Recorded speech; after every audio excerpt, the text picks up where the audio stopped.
Alors maintenant, on va vous parler de la flore urbaine et des caractéristiques morphologiques et écologiques des plantes qui se développent en ville.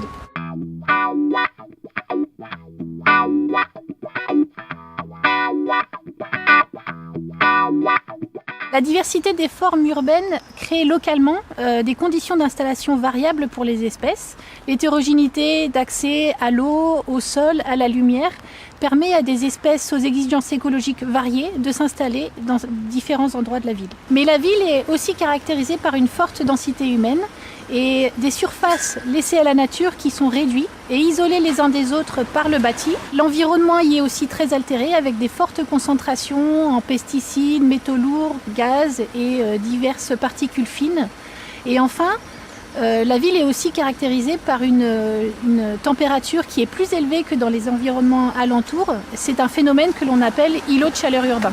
Et les plantes qui se développent en ville dépendent de ces caractéristiques.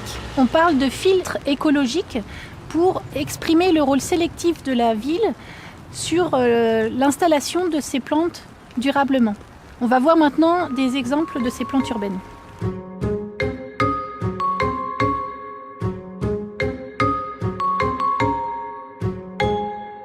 Au sommet des toits et vieux murs, on va trouver des espèces qui sont adaptées à une forte sécheresse et à une forte exposition au soleil. Elles sont dites xérophiles. Un exemple, c'est l'orpin qui possède des feuilles réduites, cylindriques et succulentes, c'est-à-dire qu'elles sont gorgées d'eau. Et ces caractéristiques lui permettent donc de stocker l'eau, mais aussi d'avoir une surface réduite exposée au soleil. Au pied des murs et arbres où viennent uriner hommes et animaux, on va trouver des espèces qui sont adaptées à ces sols enrichis en azote, dites nitrophiles, et un des exemples, c'est l'ortie dioïque.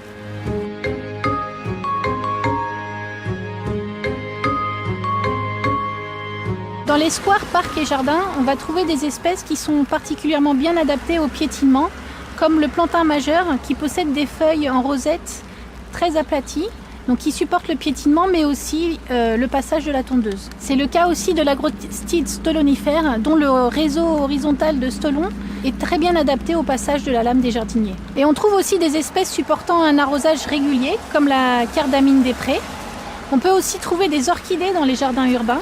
Par exemple, si on laisse une pelouse fauchée qu'une fois par an, on peut avoir de l'épipactis à larges feuilles qui se développe.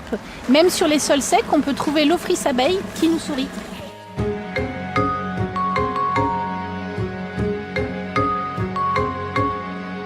Les friches qui se caractérisent par une faible fréquentation et une gestion réduite, voire absente, sont de vrais réservoirs de biodiversité. On y trouve de nombreuses espèces végétales. Dans les zones fraîchement retournées, sur les sols mis à nu, on va trouver des espèces dites pionnières. Ce sont par exemple des espèces annuelles comme les coquelicots ou les kénopodes. Dans les zones plus anciennes, non perturbées pendant au moins 2 ans, on va trouver des espèces bisannuelles avec des inflorescences très impressionnantes comme les onagres, les bouillons ou les vipérines. Puis vont se développer des espèces vivaces et enfin des arbustes et arbres qui vont former des boisements. Mais ce dernier stade dans la succession végétale est rarement observé en ville car les friches sont rarement abandonnées longtemps.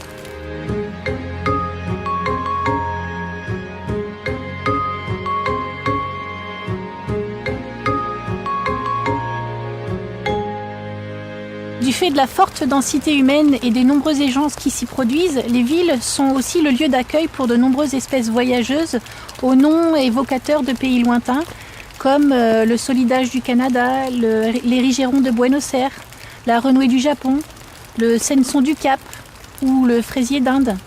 Toutes ces espèces sont pour la plupart introduites volontairement pour l'ornement des parcs et jardins. Et d'autres espèces profitent simplement du flux de biens et de personnes en voyageant sur les vêtements ou sur les roues des voitures par exemple.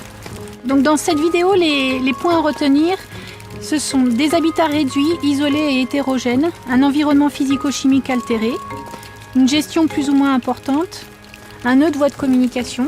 Ces filtres environnementaux favorisent plutôt des espèces xérophiles, nitrophiles, pionnières et voyageuses.